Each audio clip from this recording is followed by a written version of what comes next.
Facebook খুললেই দেখি চুরি আর ছিনতাই। আজকে আমরা একটা পরীক্ষা করব চীনে। আমি আমার ইউনিভার্সিটি থেকে 2 কিলো দূরে সাবওয়ে স্টেশন আসছি, মেট্রো স্টেশন। এখানে আমি আমার গাড়িটা রেখে মেট্রোতে করে আমি 17 কিলোমিটার দূরে যেয়ে জুমার নামাজ আদায় করব।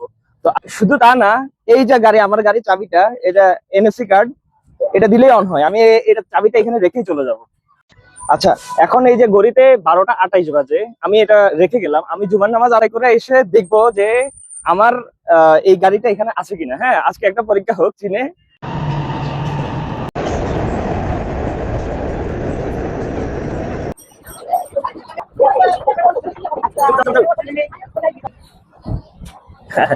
এই যে 3টা 13 বাজে আমরা মসজিদের থেকে নামাজ পড়ে আসলাম।